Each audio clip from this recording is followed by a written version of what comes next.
Elvis Presley stormed onto the tarmac at Memphis International Airport at 11:47 p.m. on September 22, 1976, his eyes wild with medication and rage, screaming at his pilot Milo Jackson to fire up the engines of the Lisa Marie immediately because he needed to be in Los Angeles within 3 hours, not tomorrow, not in the morning, right now.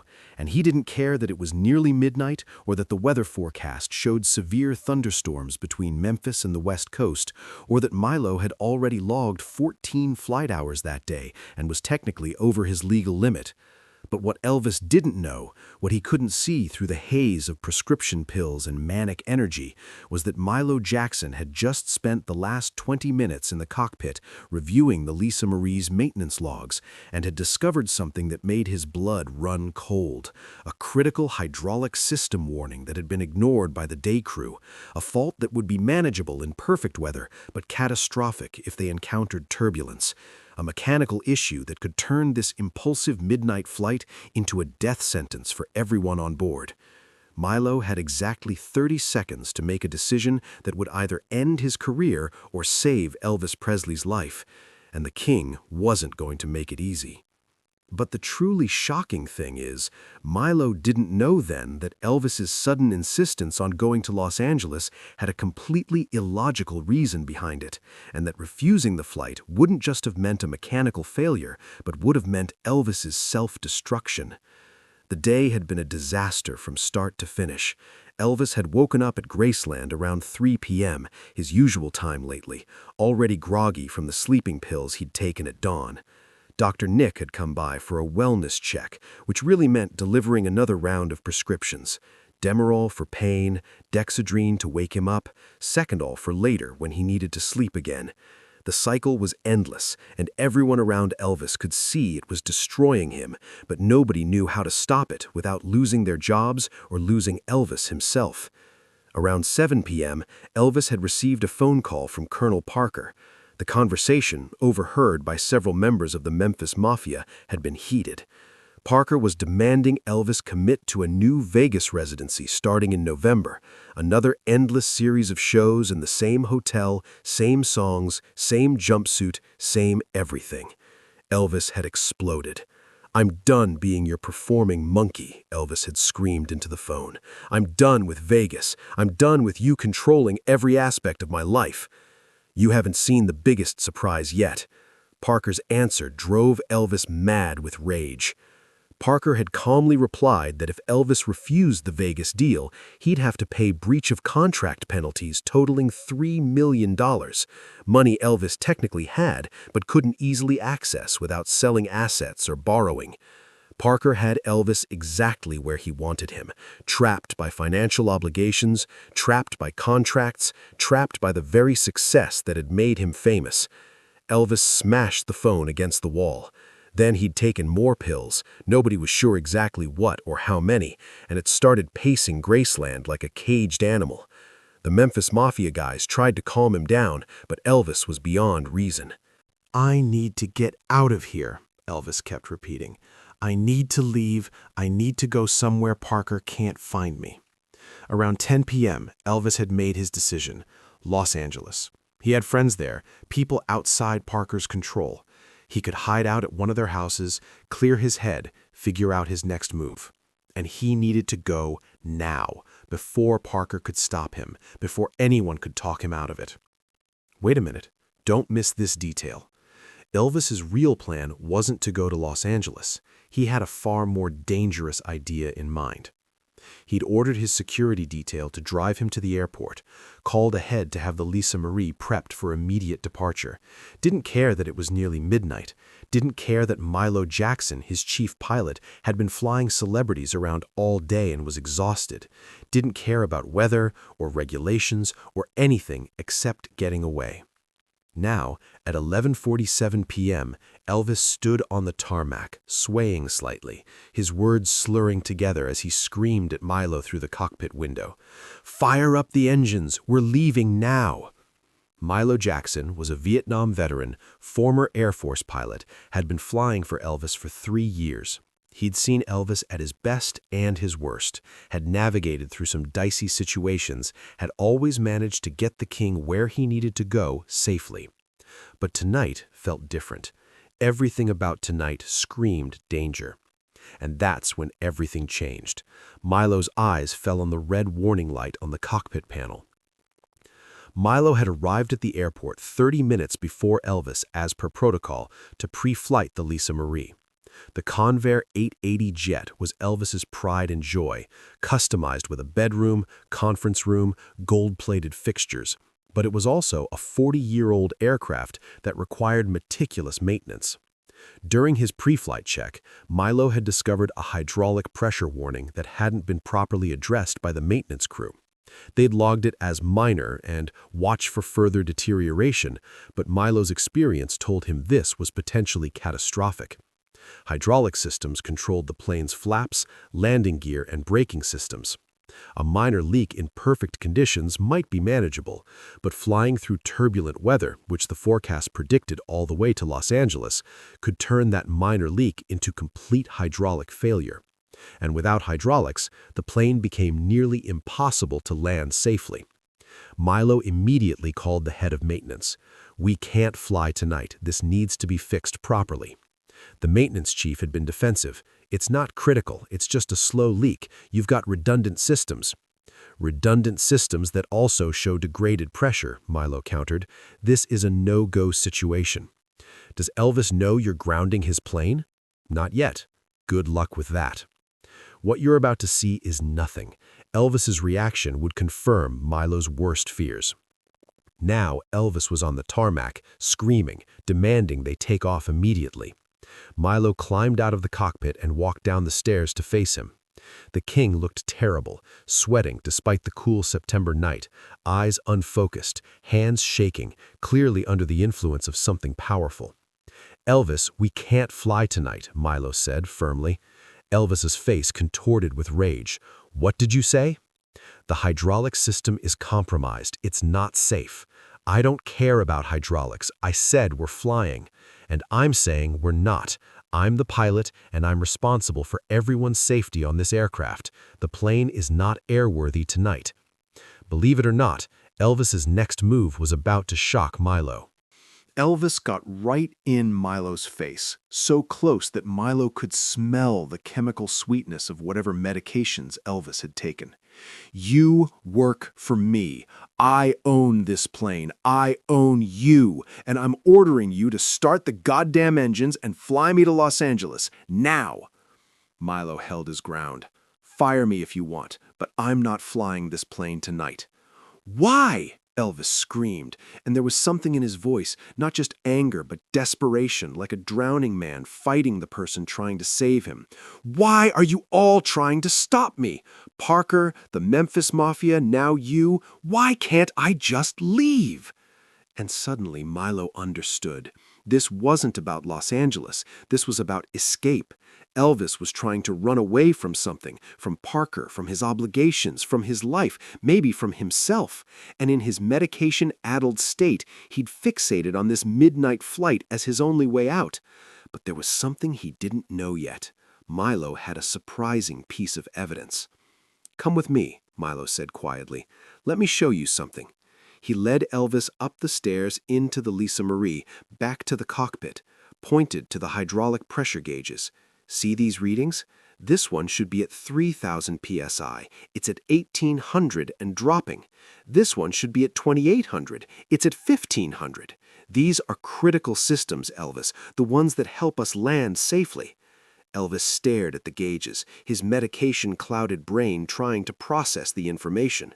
"Now look at this." Milo pulled out the weather forecast printout. "Severe thunderstorms from here to Dallas. Moderate to severe turbulence expected across Texas, New Mexico, Arizona. If we hit serious turbulence with compromised hydraulics, we could lose control of the plane. We could lose the ability to land safely." "You're lying," Elvis said, but his voice had lost its certainty. "You're trying to keep me here." "I'm trying to keep you alive, Elvis. Elvis, look at me. Really look at me." Elvis met his eyes, and for a moment the fog seemed to clear slightly. I've flown you for 3 years. Every time you needed to go somewhere, I got you there safely. Every time. And I did that by never compromising on safety, by never taking unnecessary risks. Tonight is an unnecessary risk. The plane isn't safe, the weather is dangerous, and honestly, Milo gestured at Elvis's condition, you're not in any state to travel. You need to sleep this off, figure out what you really want to do in the morning when you're thinking clearly. Her life was about to change when the phone rang. Just then, the phone in Elvis's pocket rang. Elvis fumbled for the phone, a new mobile unit, one of the first available, which he'd insisted on having despite its enormous size and limited range. He answered, his hand shaking. What? He listened for a moment. His face went white. When? Is she okay? I'll be right there. He hung up and looked at Milo with suddenly clear eyes. Lisa Marie. She fell. At Priscilla's house. They're taking her to the hospital. I need to get to Los Angeles, now. And everything clicked into place for Milo. Elvis hadn't been running away, he'd been running toward. His daughter, Lisa Marie, was in Los Angeles with Priscilla, and somehow, through the medication haze, Elvis had known something was wrong before the phone even rang. That's what the desperate urgency had been about. As the security guards approached, a plan quickly came to Milo's mind. Okay, Milo said, here's what we're going to do. I'm calling in a favor. He picked up the aircraft radio and contacted Memphis International's tower. This is N880EP requesting emergency assistance. I need you to contact Hugh Harris at FedEx Flight Operations. Tell him Milo Jackson needs a captain and a Convair 880 to Los Angeles immediately. Priority 1. Tell him it's for Elvis and it's about his daughter. Within 10 minutes, the response came back. FedEx had a Convair 880 preparing for a cargo flight to Los Angeles, scheduled to leave at 1:30 a.m. The captain had agreed to take Elvis as a passenger.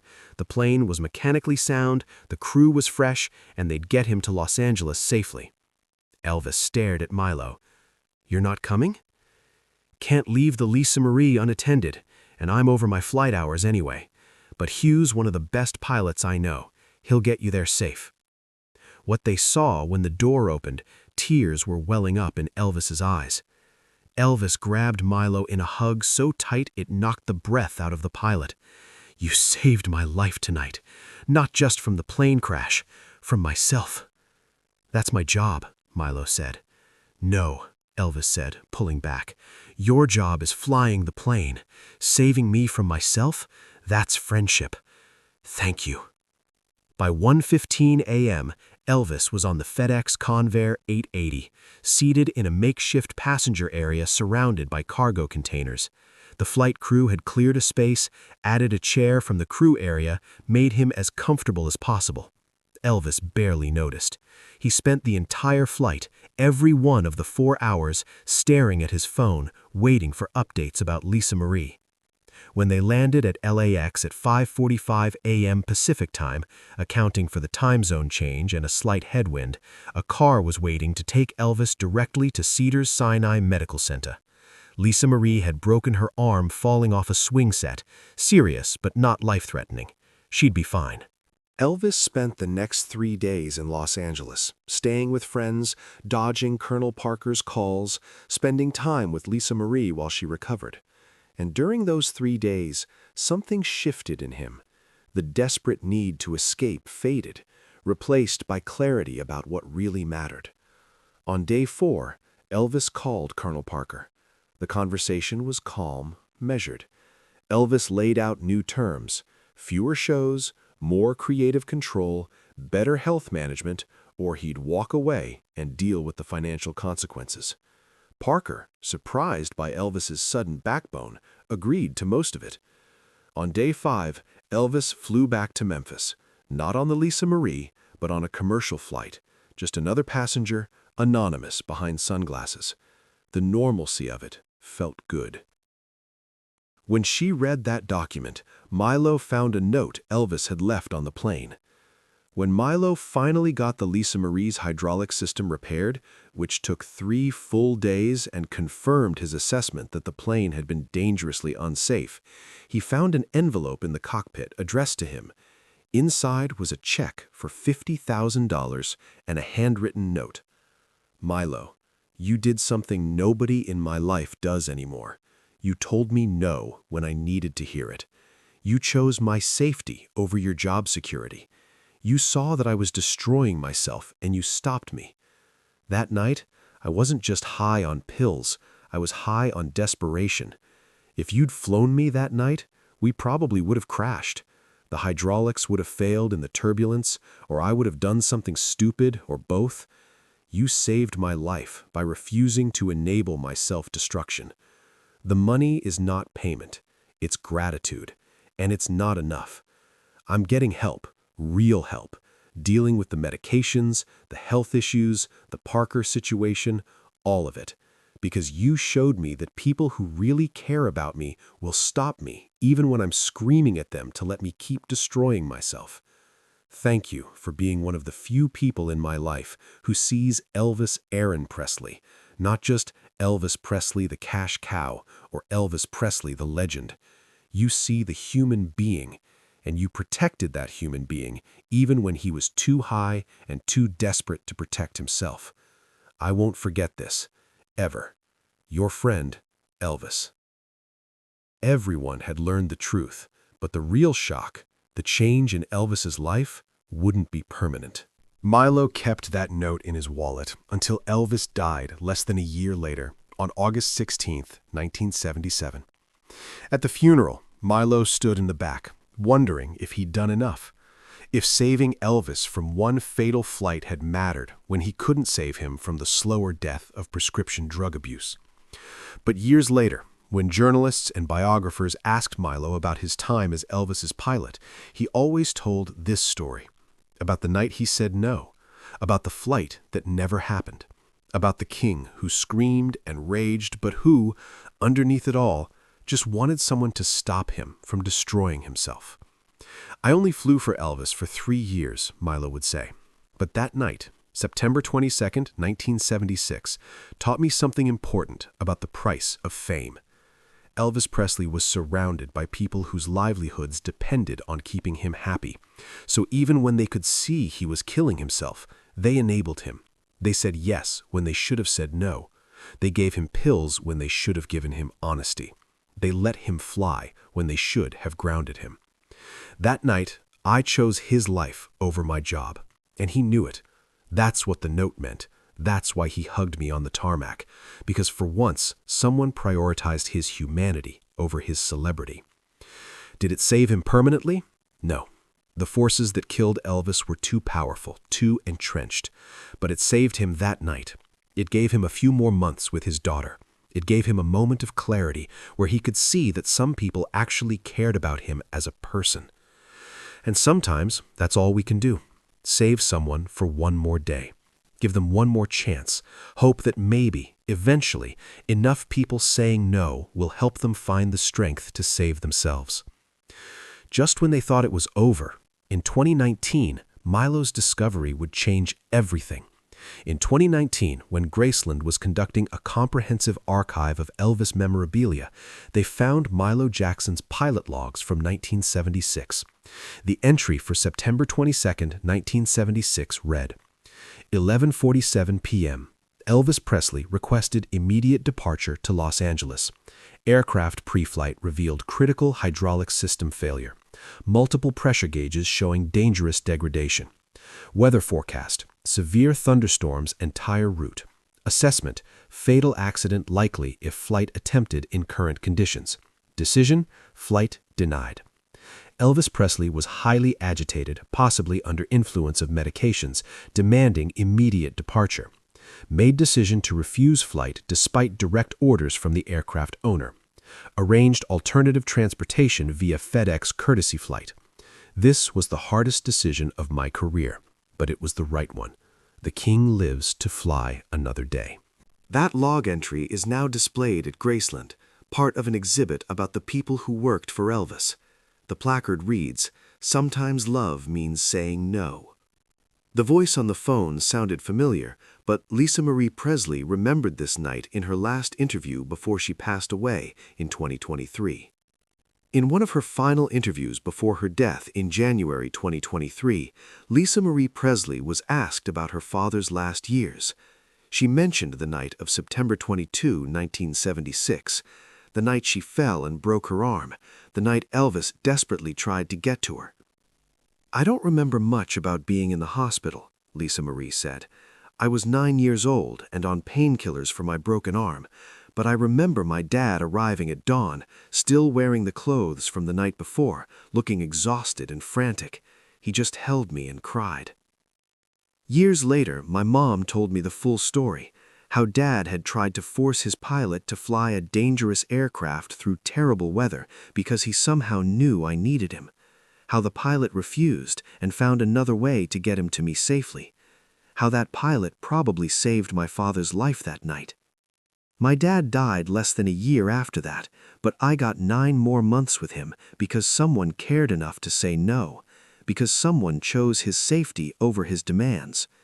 I think about that a lot, about how many people must have said yes when they should have said no, about how different things might have been if more people had the courage that Milo Jackson had that night. My father was surrounded by people who loved him, but sometimes love isn't about giving people what they want. Sometimes love is protecting people from themselves, and sometimes the people who love us most are the ones who tell us no. Elvis Aaron Presley died on August 16, 1977, at age 42. The official cause was cardiac arrhythmia, but everyone who loved him knew the real cause was a system that enabled his self-destruction for profit. Milo Jackson continued flying for various celebrities until his retirement in 1995. He never flew for anyone as famous as Elvis, but he carried the same philosophy: safety first, humanity over celebrity, and never being afraid to say no when lives were at stake. The Lisa Marie, Elvis's beloved private jet, is now permanently displayed at Graceland. Visitors can walk through it, see the gold-plated bathroom fixtures, the custom bedroom, the luxury that represented the height of Elvis's fame. But most visitors don't know about the night of September 22, 1976, about the flight that never happened, about the pilot who saved the king by being brave enough to refuse him, about the hydraulic failure that would have killed everyone on board if they'd taken off into those storms. They don't know that sometimes the most important thing a pilot can do isn't fly the plane. It's know when to keep it on the ground.